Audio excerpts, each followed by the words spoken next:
Hello everyone, स्वागत है आप सभी का एसीपी किचन गार्डन में। फ्रेंड्स, आज मैं आपको बताऊंगा घर पे पड़े वेस्ट मटेरियल से आप किस तरह से फर्टिलाइज़र बना सकते हैं। यहाँ पर आप देख रहे हैं, ये है प्याज के छिलके और ये है आलू के छिलके, यानी कि पोटैटो पील और ओनियन पील। ये जो है घर में आसानी से मिलने वाले चीज़ें हैं और जो है ये फ्री की चीज़ है, कोई भी इसको अलग से ख़रीदना नहीं होता है। घर में लगभग सभी के घर में इनका यूज होता है। तो यहाँ मैं आपको इनके बारे में बताऊंगा और ये फर्टिलाइज़र कैसे तैयार किया जाता है, किस तरह से पौधे में दिया जाता है, उसके बारे में भी आज आपको अच्छे से बताऊंगा। और ये फर्टिलाइज़र जो है आपके पौधे के लिए इतना महत्वपूर्ण क्यों है, ये भी आज मैं आपको बताऊंगा। देखिए, ये जो फर्टिलाइज़र है ये इतना महत्वपूर्ण इसलिए है कि देखिए, आप जो मेरा ये रोज़ प्लांट देख रहे हैं, मैं इसमें जितने भी मेरे यहाँ प्लांट हैं, मैं अक्सर जो है उन प्लांट में इनका यूज करता रहता हूँ। देखिए किस तरह से इसमें कली बनी हुई है, किस तरह से फ्लावरिंग हो रही है। और देखिए, मैंने वैसे तो आपको सभी दिखाए हैं, तो सब में अच्छे से फ्लावरिंग, फ्रूटिंग और जो है कलियाँ बनती हैं और लगातार अच्छे से पौधा जो है ग्रोथ भी करता है। सबसे पहले मैं आपको बताता हूँ, कुछ आप प्याज के छिलके लीजिए।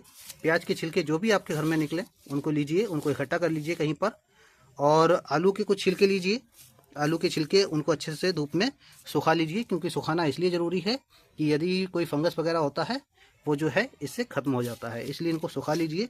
सुखाने के बाद आपको क्या करना है, लगभग 100 ग्राम जो है आपको ये वेस्ट मटेरियल लेना है। 100 ग्राम वेस्ट मटेरियल लेकर आप 1 लीटर पानी लीजिए। 1 लीटर पानी में 48 घंटे के लिए भिगोकर रख दीजिए।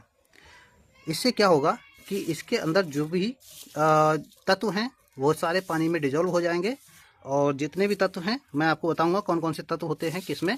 तो जितने भी तत्व हैं वो सारे पानी में डिजोल्व हो जाएंगे और उस जो लिक्विड निकलेगा आपका, तो उस लिक्विड में आपको क्या करना है, थोड़ा सा पानी और ऐड करना है और सभी पौधों में लगभग 100 ग्राम के आसपास आप दे दीजिए। देखिए, मैं यहाँ पर दिखाता हूँ किस तरह का लिक्विड निकलता है। देखिए, ये मैंने जो है अब 48 घंटे पहले भिगा कर रखा था और देखिए इसका कलर किस तरह से चेंज हो गया है। देखिए इस तरह से ये जो है बदलता है, आप देख सकते हैं। और ये लिक्विड इस तरह से रंगीन हो जाता है। आखिर इसमें कौन से तत्व होते हैं, पौधों के लिए क्यों आवश्यक है, देखिए मैं आपको बताता हूँ। सबसे पहले आप ये समझ लीजिए, ये जो लिक्विड है ये बायो एंजाइम के रूप में कार्य करेगा।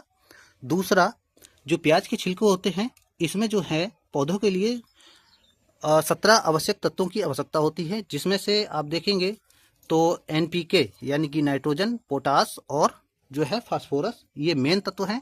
इनके होने से पौधा जो है ग्रोथ करता है, फ्रूटिंग करता है, फ्लावरिंग करता है। परंतु इसके अलावा और भी तत्व हैं, जैसे कि सूक्ष्म तत्व जिनको कहा जाता है, उनकी आवश्यकता होती है। सूक्ष्म तत्व जैसे कि आयरन, मैग्नीशियम, कॉपर, सिल्वर, इस तरह के जितने भी तत्व हैं वो सारे तत्व होते हैं सूक्ष्म तत्व, जिंक वगैरह। तो प्याज के छिलकों में क्या होता है, प्याज के छिलकों में होता है मैग्नीशियम और आयरन, ठीक है। जो सूक्ष्म तत्व हैं वो आपको प्याज के छिलकों में मिलेंगे। और जो आवश्यक तत्व है जैसे कि पोटास, पोटास जो है आपको मिलेगी आलू के छिलके में। तो इस तरह से ये पौधों के लिए, विकास के लिए काफ़ी वृद्धि जो होता है आवश्यक होता है। इस तरह से आप जो है इनका यूज कर सकते हैं। इसके अलावा मैं आपको एक और चीज़ दिखाता हूँ, जो आपके पौधों के जो तना है यानी कि स्टेम है, यानी कि जो टहनियाँ हैं, इनको मजबूती प्रदान करता है, इनको सहारा अच्छे से प्रदान करता है और ये मजबूती से कोई भी कली है उसको होल्ड करने में भी मजबूती देता है। तो ये फर्टिलाइज़र कौन सा है ये मैं आपको दिखाता हूँ। ये देखिए, आपके घर में लगभग अधिकतर लोगों के घर में इनका यूज होता होगा। ये है एग सेल, यानी कि अंडों के छिलके, एग सेल। तो इन एग सेल से क्या होता है, इन एग सेल से मिलता है कैल्शियम, जो पौधों की जो ग्रोथ है और जो मजबूती है उसके लिए जो है ये बहुत आवश्यक है एग सेल। एग सेल का भी एक जो है अगर मैं बात करूं, एग सेल अगर आप यूज नहीं करना चाहते हैं तो आपके पास और भी ऑप्शन है, वो मैं आपको अभी बताता हूं वो क्या ऑप्शन है, तो आप उसका भी यूज कर सकते हैं। तो इन सभी का जो है आपको मिक्स करके पानी में भिगो कर रख देना है। उसके बाद उस पानी को कपड़े से छान लीजिए, कोई सूती कपड़ा लीजिए, उसे छान कर सभी पौधों में 100 ml के आसपास दे देना है। इसके उपरांत आपको क्या करना है, यदि आपके पास एक्सेल नहीं है या फिर आप एक्सेल के फर्टिलाइज़र अपने पौधों में नहीं देना चाहते हैं, तब आप थोड़ा सा चूना लीजिए। थोड़ा सा चूने का मतलब ये हुआ, बिल्कुल क्या कहूँ मैं कि देखिए, लगभग लगभग इतना चूना ले लीजिए। इतना चूना लेकर आप जो है अपने जो है पानी में डिजोल्व कर दीजिए और उसका जो पानी है घोल है वो आपको दे देना है। यदि आप ज़्यादा चूना लेंगे तब पौधा मरने की संभावना हो सकती है। और इस तरह से आपके पौधे की ग्रोथ भी अच्छी होगी, फ्लावरिंग फ्रूटिंग भी अच्छी होगी। देखिए हर जो टहनी है आप उसमें देख सकते हैं फ्रूटिंग फ्लावरिंग, और मेरे जितने भी पौधे हैं उन सब में मैं इस तरह के फर्टिलाइज़र देता हूं। और ये फर्टिलाइज़र बिल्कुल फ्री का फर्टिलाइज़र है, आप इसका यूज करके आप अपने पौधों में दे सकते हैं। चलिए तो मैं आपको दिखाता हूँ किस तरह से इसका मिक्सचर तैयार करना है। कुछ नहीं करना है, ना कोई रॉकेट साइंस है, ना कुछ करना है स्पेशल, कुछ नहीं करना है। सीधे आपको इनको छिलकों को डाल देना है। छिलकों को डालने के बाद सभी छिलकों को हम डाल देते हैं। सभी छिलकों को इस बोतल में डालकर और हमको 1 लीटर पानी दे देना है। 1 लीटर पानी देने के बाद अब हम क्या करेंगे, कुछ लोगों के पास और भी ऑप्शन है, मैं आपको बताऊंगा क्या कर सकते हैं। अगर आप जल्दी फर्टिलाइज़र लेना चाहते हैं, जल्दी प्राप्त करना चाहते हैं, तब भी मैं आपको बताऊंगा क्या करना है। तो चलिए हम दे देते हैं इसमें पानी।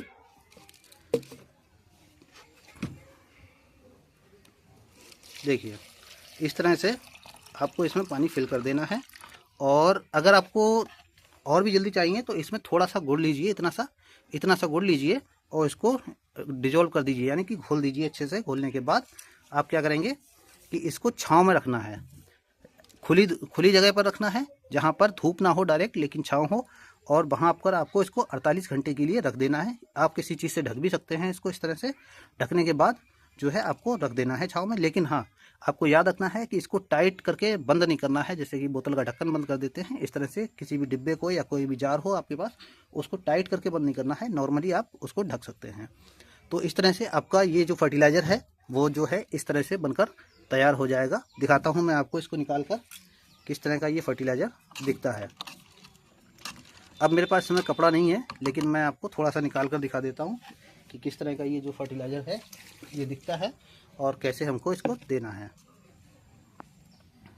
देखिए इस तरह से इसको निकाल लेना है। अगर थोड़े बहुत छिलके आ जाते हैं तो कोई इतनी प्रॉब्लम वाली बात नहीं है। पौधा जो है उसको मिट्टी में जाकर वो सब ठीक हो जाएगा, लेकिन ज़्यादा छिलके नहीं होना चाहिए, ज़्यादा छिलके जो हैं प्रॉब्लम करेंगे।